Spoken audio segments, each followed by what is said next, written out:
प्रभु का धन्यवाद करते हैं आज के समय के लिए कि परमेश्वर ने एक बार फिर हमें परमेश्वर के वचन से सीखने का समय दिया। आइए हम परमेश्वर के वचन में जाएंगे और हम निकालेंगे बाइबल में से लूका रचित सुसमाचार उसका 10वां अध्याय और 1 से 12 वचन तक हम पढ़ेंगे। यह इस प्रकार से लिखा हुआ है, आप ध्यान से सुनिएगा।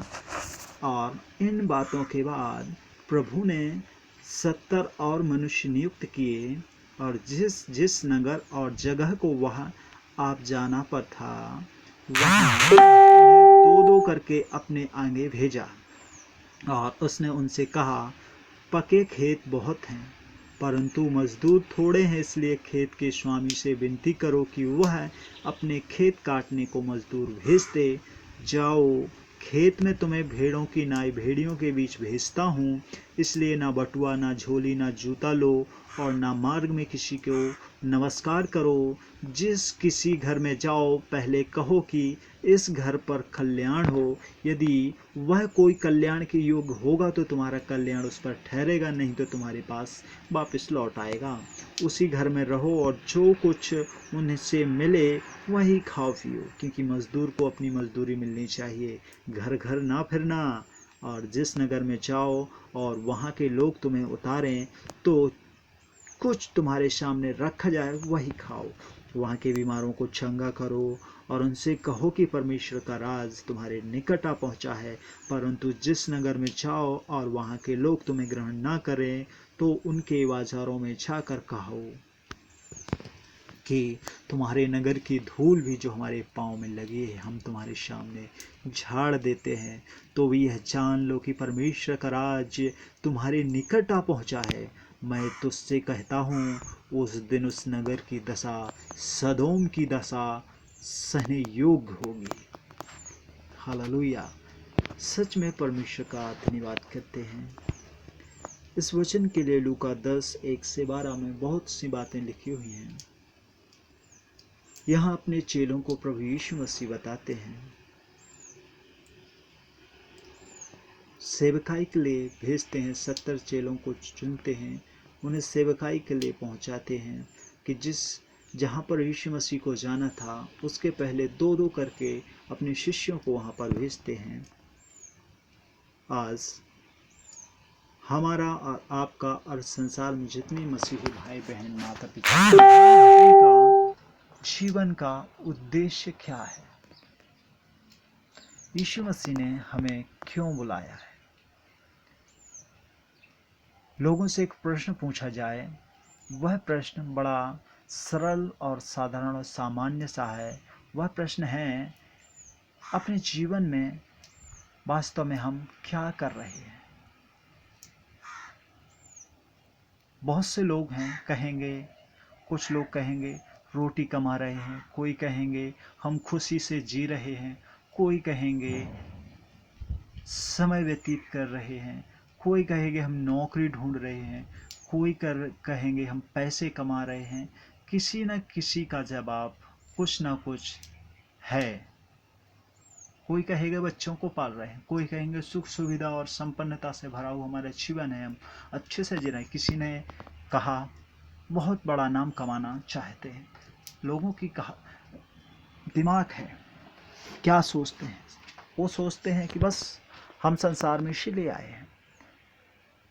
किसी ने कहा हम बहुत धनी और प्रसिद्ध होना चाहते हैं, और किसी ने कहा हम संसार के बहुत से देशों की यात्रा करना चाहते हैं, देश विदेश घूमना चाहते हैं। ये सारे उत्तर अपनी परिस्थिति के अनुसार ठीक हो सकते हैं, न्यायपूर्ण और तर्क संगत हो सकते हैं, परंतु यदि सही प्रश्न में आपसे करूं कि परमेश्वर ने आपको इस संसार में किस लिए भेजा है और आप इस संसार में वास्तव में क्या कर रहे हैं, यदि आपसे कहा जाए कि एक वाक्य में इसका जवाब दीजिए, तो आपका उत्तर क्या होगा? क्या कहेंगे हम और आप? यदि हम परमेश्वर के वचन और मसीह जीवन और मसीह इतिहास में देखें तो पाते हैं कि परमेश्वर ने हमें संसार में एक निश्चित योजना के तहत कुछ करने के लिए, कुछ उद्देश्य लेकर भेजा है, और वो उद्देश्य है कि हम परिवर्तन लाएं। हमें परमेश्वर ने परिवर्तन लाने के लिए भेजा है, इसलिए कि परमेश्वर ने हमें योग्यता दी है, समय दिया है, उसने अवसर दिया है कि हम परिवर्तन लाएं। हम सब मदर टेरेसा, अब्राहम लिंकन, इनके विषय में पढ़ा है, जानते हैं।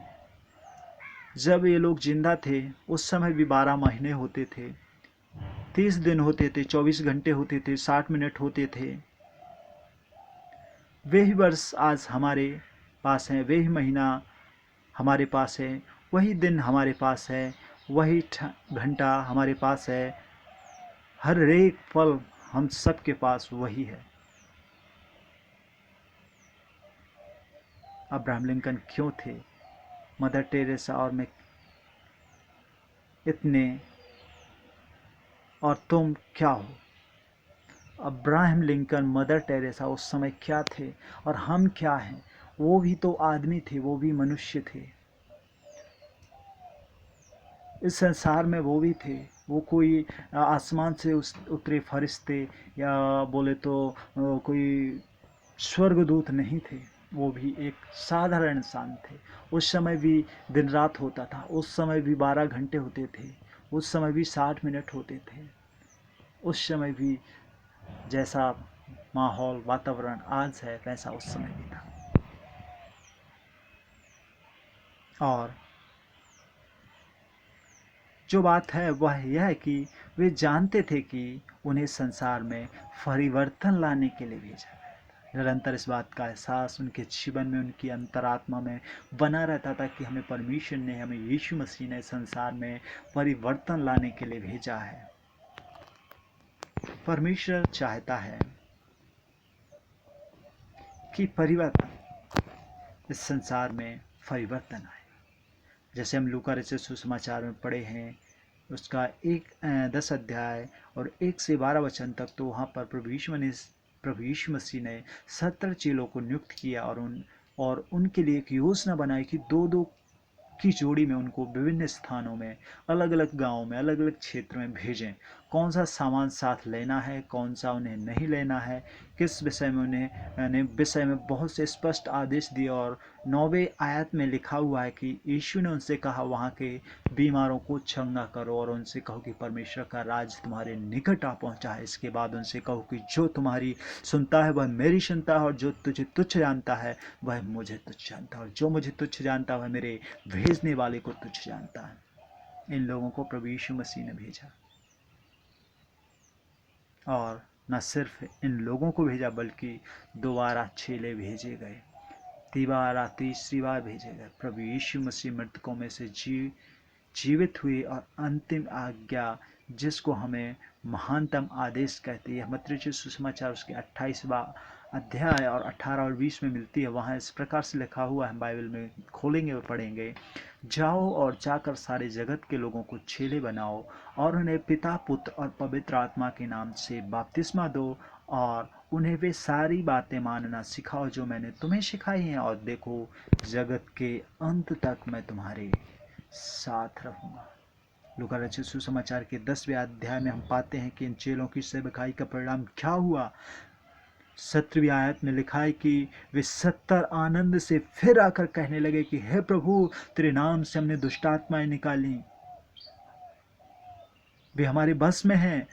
तब उसने उनसे कहा कि मैं शैतान को बिजली की नाई स्वर्ग से गिरा हुआ देख रहा हूँ।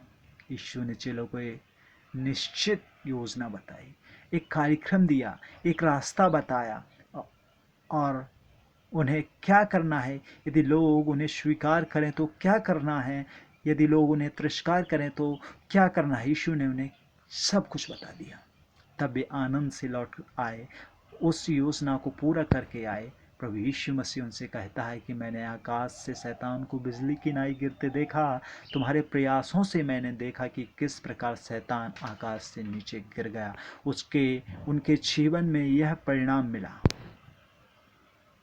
जब इन्हीं चेलों को प्रभु यीशु मसीह ने भेजा कि सारी जगत में, संसार में जाओ, तो प्रेरितों के काम नामक पुस्तक में हम पढ़ते हैं कि उन्होंने सारी जगत को उल्टा पुल्टा कर दिया, सारी जगत को परिवर्तित करने का प्रयास किया, उन्होंने किया। लोगों की मान्यताओं, उनकी प्राथमिकताएं, मानसिकताओं, उनके मूल्यों, उनकी राहों और उनके चिंतन को उल्टा पुल्टा कर दिया। सारे संसार में वे एक क्रांति लेकर आए।